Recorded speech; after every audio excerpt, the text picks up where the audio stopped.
So I'm sure, as many of you know, actually political violence, including assassinations, has a long and storied history in American politics. In a sense, it's as American as apple pie. It's nothing new. And this idea that America is hopelessly divided, more divided than ever, I think is facile. It's easy, of course, to dismiss this idea of a coming U.S. Civil War, especially given our material comfort that we enjoy in the U.S., and especially our aging population. You may not know that Americans over 65 are set to double in the coming 30 years. And do we really believe that some of the softest people on earth will take up arms in the street instead of simply accepting this slow but inexorable managed decline? I'm not sure. But as an aside, according to one political scientist, no country with a BMI, a body mass index, over 25 has ever experienced a civil war. And America, unfortunately, enjoys an average BMI of 29.2, I'm told. So this will be a supersized civil war, fought with drone controllers, I think. We are not Ukraine. And despite all this harsh red state versus blue state rhetoric, in truth, there are actually blue cities within red states. That's America. And this is as true in California and Massachusetts as it is in Alabama or Texas. There's no easy battle lines to draw on a map. But there is a truth to all this. The Civil War may not be at hand, but there is something profoundly wrong in America, and we know that. So what's different today relative to our past, of course, is that America is barely a country at this point. It's not a nation. You know this old European insult that America has no culture? It's all ticky-tack Walmart and all that. Well, that critique is now actually eagerly adopted by our non-European immigrants who are very eager to displace long-standing Americans by denying that they possess any culture worth maintaining. So after 250 years almost, next year, 2026, after 250 years, we still can't answer what is America. We don't have an answer to that question. We can't even say what an American is. Now, those of us in this room, we understand America should be a confederation of many nations, natural and organic nations, right? But hundreds of millions of people yoked under one centralized polity, it's a recipe for absolute division and political upheaval. And the same can be said for the European Union.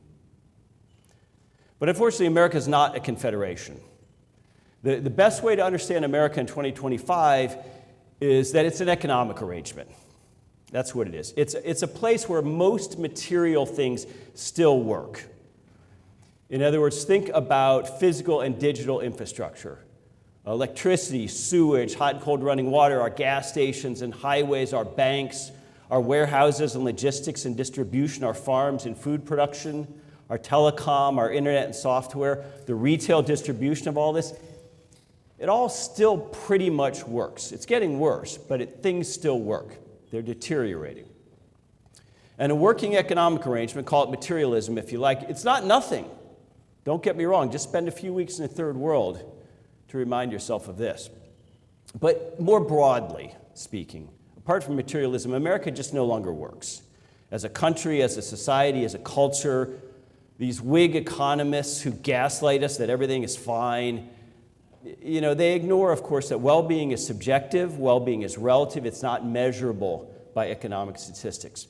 By any honest assessment, America in 2025, it lacks commonality, it lacks shared purpose, and especially it lacks optimism. And this is not true of the still hopeful America of the 80s and 90s when I was young. So these dysgenic effects that Professor Hoppe has been warning us about, high time preference, weakened family and social structures, cultural and moral decay, all inherent, of course, in mass democracy, are on full display in America today. But if there's one point I can make today for you, it's that forced or imposed political arrangements are per se illiberal. Nobody should be forced to share a polity with people who hate them and wish them ill. This is the fundamental lesson, of course, of Mises's book.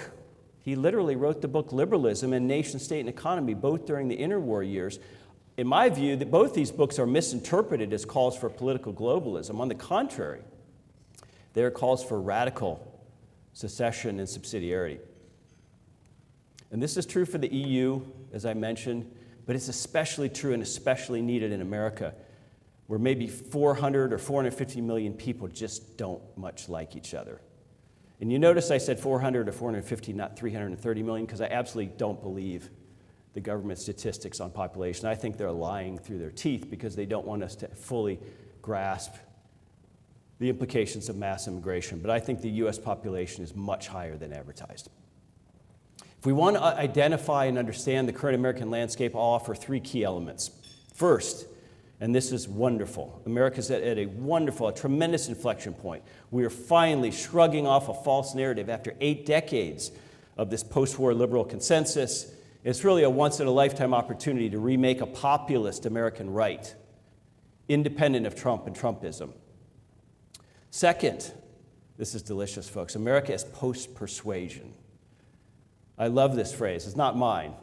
And I don't mean it literally, but in the sense that political rhetoric, ideology, all this nonsensical marketplace of ideas, that's not where the action is, folks.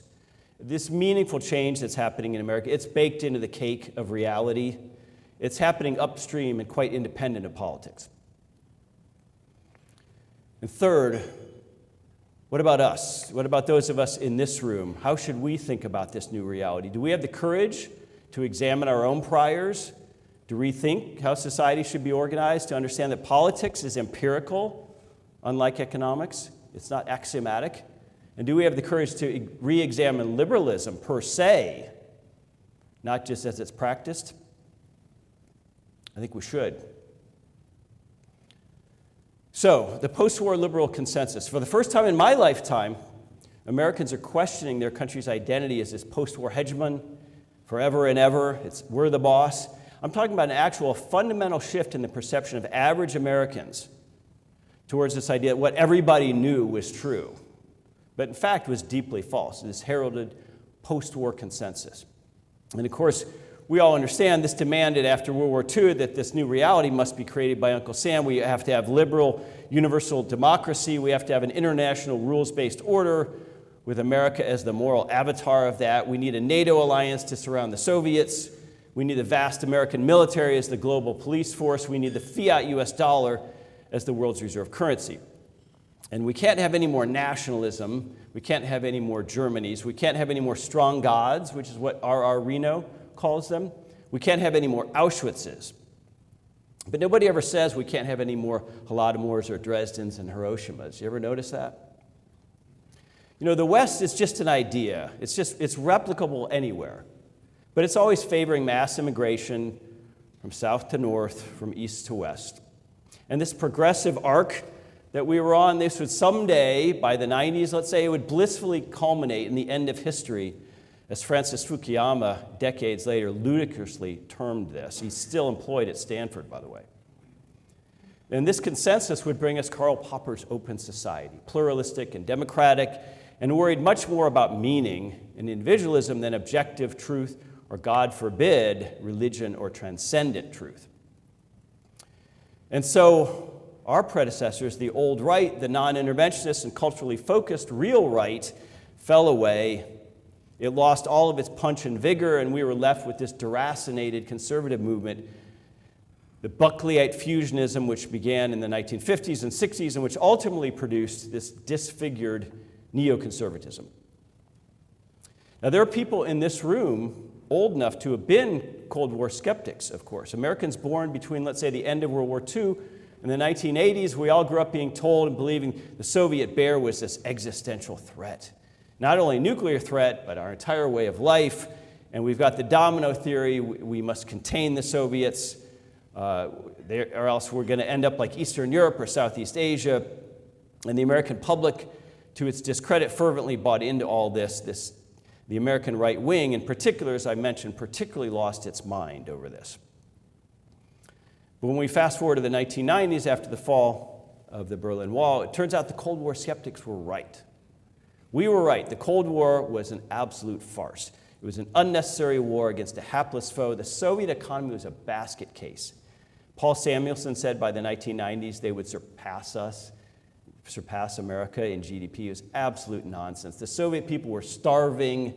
Her vaunted nuclear arsenal was mostly rotting in silos due to neglect and age, and the fearsome Soviet military was low-tech, dependent on sheer numbers to fight an old-fashioned land war. They were wildly outmatched by American technology, artillery, tanks, jets, naval fleet. But we paid a huge price for winning this phony Cold War. It was too high. So Americans had become entirely too comfortable with trillions spent not only on a warfare state, but on a welfare state at home, which neoconservatives were happy to support and placate the masses.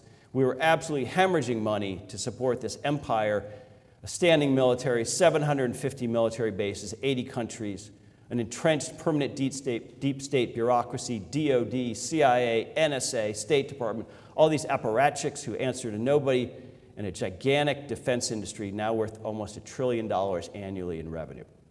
So we essentially remade American society to fight a phantom that in hindsight posed no threat whatsoever to our security or our way of life.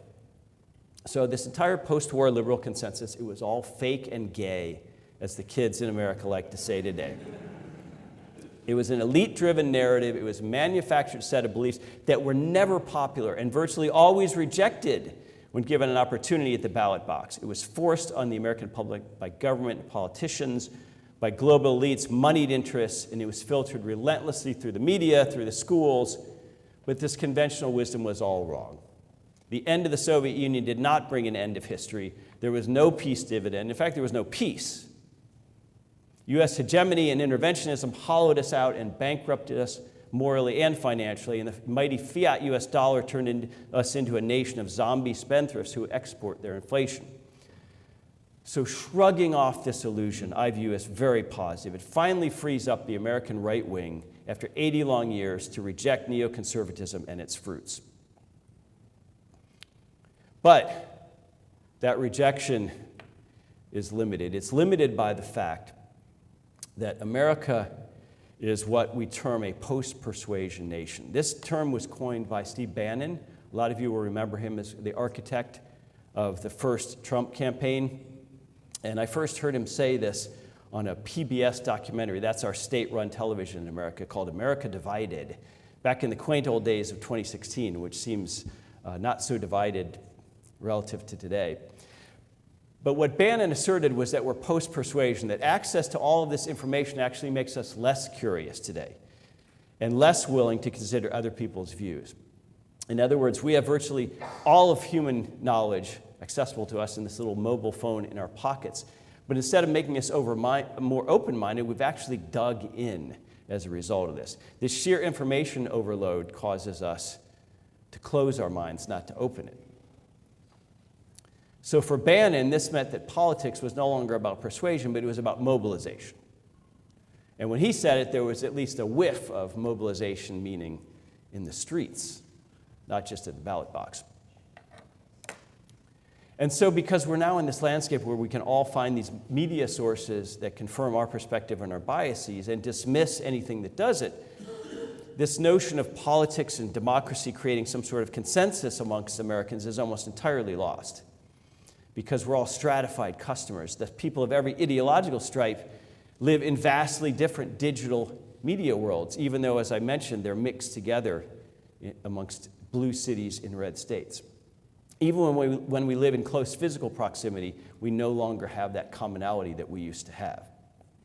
And we get this amazing amount of curated white noise coming at us every day, and it leaves us numb, it leaves us exhausted. Our attention spans suffer. And we slowly lose our aptitude as Americans for deep thinking and serious reading. Fiat information is too abundant, it's too cheap, it's too readily available, and of course, like anything fiat, it becomes worth less and less over time. Information is cheap, literally. And we know this because the smartphone in our pockets, it holds almost infinite access to human knowledge. No physical books, no college, no tuition, no librarian required. It's never been easier to learn. So why don't more people take advantage? The short answer is that most people are beyond persuasion. Now, this, of course, doesn't mean that we should surrender to the forces of economic illiteracy. It doesn't mean we should give up trying to win hearts and minds, especially amongst those under 30, where I think our focus should be. But we have to realize ours is not a number game. Our task is to reach some people, those who can be reached narrowly and deeply, not a majority of people superficially. We have to have the courage and the steadfastness to stand in contrast to the white noise, oppose the superficiality and the anti-intellectualism of our age. Mobilizing the few, in my view, is far more important and effective than trying to persuade the many at this point. Mencken was right about believing in liberty, but not enough to force it on anybody. We need to realize that tens of millions of Americans, maybe a majority of Americans, are likely beyond persuasion in the direction of sensible political or economic views. And then millions more are farther than that. They are committed idiots who would readily agree to nationalize whole industries, radically redistribute property. They'd push that button today. These are unreasonable people. Reason doesn't work. So post-persuasion America, combined with this collapse of the post-war consensus, it forces us, it requires us to rethink how will we separate and unyoke ourselves politically from DC and otherwise. And I would argue that our immediate future, if it is to be a nonviolent one, lies in hard federalism and aggressive subsidiarity, which I think is happening organically already as the central state loses control. Mobilization, again, in Bannon's term, not separation. Mobilization, separation, not persuasion, is the way forward. But what are we moving toward? What are we mobilizing for? That's the question for those of us in this room, of course. I think we need the courage to rethink this. I think we need the courage to rethink liberalism, even the best version of liberalism, as our banner. I realize that it's almost trendy these days on the right. There are a lot of critiques of liberalism out there. There's Patrick Deneen at Notre Dame. Some of you will know his name. Christopher Caldwell at the Claremont Institute. There's critics like Moldbug, Curtis Yarvin out there. There's a lot of criticisms of liberalism, but our critique is different. Ours is more rooted in reality and praxeology. We have the luxury of dropping all the intellectual and academic pretense. And of course, we have Mises to provide us an actual steelman version of liberalism, the best possible conception of liberalism to critique. I can't impress enough that, for starters, this term classical liberalism drives me nuts. It's a cop-out. It was a term of art that made sense at mid-century when thinkers like Mises and Hayek, they used it to distinguish themselves from the left. Liberal, the term, had been hijacked to refer to evil programs of Wilson and FDR. That's why Mises called himself a classical liberalism. Today, the term is used as a cowardly attempt to curry favor with the left, to distinguish oneself from what some see as an embarrassing Trumpian right. So these self-styled classical liberals, we all know them, they litter academia and think tank them at places like Cato and Reason and Mercatus, Cobden, George Mason. But you notice how they never call themselves 19th century liberals? Wonder why. Well, it's because these Brussels and Beltway types, they're spiritually on the left, but they're afraid to properly identify themselves. Their paychecks depend on not properly identifying themselves. Classical liberalism is as dead as real liberalism. But back to the good part, liberalism without the qualifier. As I mentioned, in the interwar years, Mises lays out this explicit blueprint, a very different kind of liberalism than most people think of today, and very different, frankly, from what most Misesians advocate. Mises was a childless Jewish intellectual, though he considered himself an atheist, not a Jew. And yes, he emerged from the Pale of Settlement. But a left culturalist he decidedly was not. And he had the physical courage to serve as an artillery officer in the Austro-Hungarian army, despite being well north of 30 years of age at the time. And coming out of that experience, we can understand his war weariness, seeing the ravages wrought on a once great European society, and especially his beloved Vienna, which he knew at the height of her beauty and influence. The awfulness of all this war, would call even a strong man like Mises to seek a utopian ideal, an artifice, to prevent such a war from ever happening again. And of course, that World War II broke out only 20 years later is in itself an indictment of sorts. But the point here is Mises properly saw war as the breakdown of voluntary human relations in civil society. He saw war as anti-economics. He honestly believed future wars could be deterred by an enlightened win-win society organized around markets and civil society, that liberal democracy was a workable system. He was wrong about democracy, but unlike today's phony liberals, he was in earnest. He was wrong for the right reasons.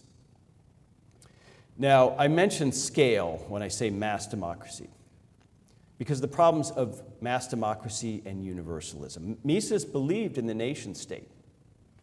He used the term what he called liberal nationalism, not the contradiction many think it is, and he spoke about the nationality principle. We're talking about radical self-determination, including the right of secession for linguistic, ethnic, religious, and political minorities, something he actually discussed at length.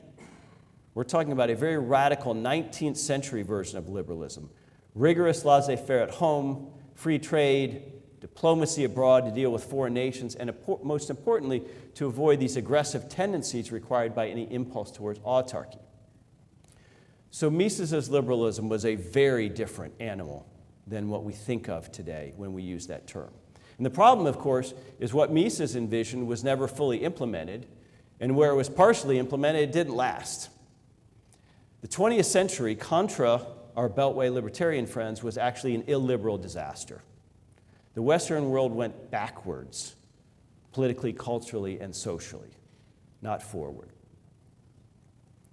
So along comes Rothbard with a wholesale revision of Mises, a strong critique of democracy and classical liberalism, and a new take on an old anarchist tradition, namely anarcho-capitalism, which to its credit combines this natural law ethics, views the state as a rights violator, necessarily immoral, and gives us a novel market analysis of supposedly state functions, taxes, defense, police, courts, and of course monopoly enforcement.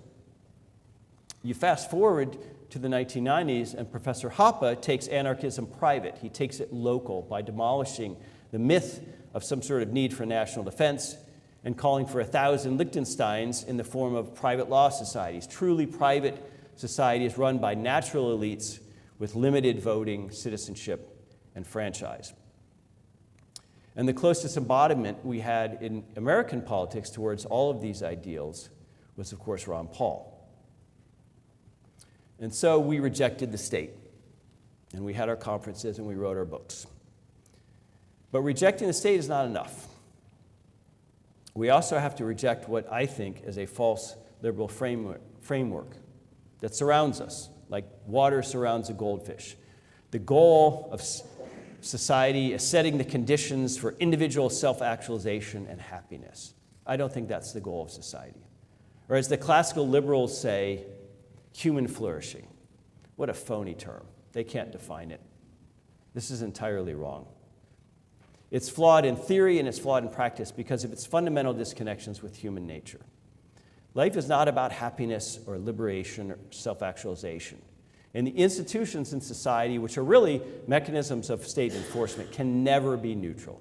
Even ostensibly private institutions are never neutral. And when it comes to so-called classical liberalism, the good kind, any system organized around a democratic franchise and democratic voting necessarily becomes illiberal over time. It cannot withstand the inevitable attacks on property and wealth, both of which are, of course, hugely civilizing factors. This notion of consent as the linchpin of a legitimate system is, of course, a huge libertarian blind spot. This is where libertarians really screw the pooch. Again, it's always about denying bonds and obligations, about imagining any consensual acts occur in a vacuum. Remember Leonard Read from Fee? He's famous for coining this term, anything peaceful. I always thought about that. What a letdown, anything peaceful. Sitting on my couch eating Doritos and watching golf is peaceful. Smoking pot is peaceful. So what? You can't build a society around sitting on the couch. eating Doritos and watching golf. But the bigger problem with liberalism is something I alluded to earlier. In short, I must offer today that individualism is bunk. The individual may be the unit of analysis for economics, although Socrates actually saw the family as the center of home economics. And individual liberty, don't get me wrong, properly understood, is a very worthwhile political goal. Every human deserves that. But we are decidedly not just happy, rational individuals pursuing our atomistic ends. We do, in fact, owe something to our ancestors. And we do, in fact, owe something to our progeny. Humans are innately and inescapably social. And we, in fact, form tribes, of course, for our very survival. Even a sick fraud like Freud saw the necessary tension between personal desires and collective demands. One would think economists, of all people, who study exchange and cooperation and comparative advantage would understand this false dichotomy of framing history as the individual versus the collective. You know, the Randians are still stuck on this. They've been stuck on this since 1960s. It's just absolute ahistorical nonsense. That's not the framing that matters in the 21st century at all. Purposeful behavior is almost always group behavior. It's almost always community, starting first and foremost with families as the foundation. And community should be the goal of our private law program. Our time is limited today, so I'll conclude. We have no choice but to attack this late-stage liberalism, this strange liberalism which we live under, this enemy of community, to pull down its scaffolding before it collapses on all of us. And this, in turn, depends on building not only like-minded community and allies, but developing our own private theory of authority and society, because we can now see clearly the fundamental flaw in attempting to create a liberal world with our enemies. It allows the worst to rise in society. It substitutes true community and our national impulse to protect and preserve our way of life for this phony allure of self-actualization.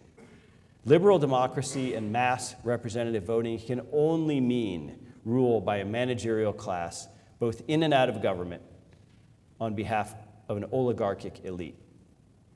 What we think of as basic liberal American values, like a universal franchise, free speech, open debate, tolerance of political and religious differences, free immigration, civil rights, it didn't work. More accurately, it worked in one direction only, against us. Liberalism demands openness. A private society is inherently a closed society. Liberalism has no answer for illiberalism. Democracy has no answer for illiberalism. Those of us in this room today, we need our own answer, short of a destructive violence we all fervently hope and pray to avoid. Thank you very much.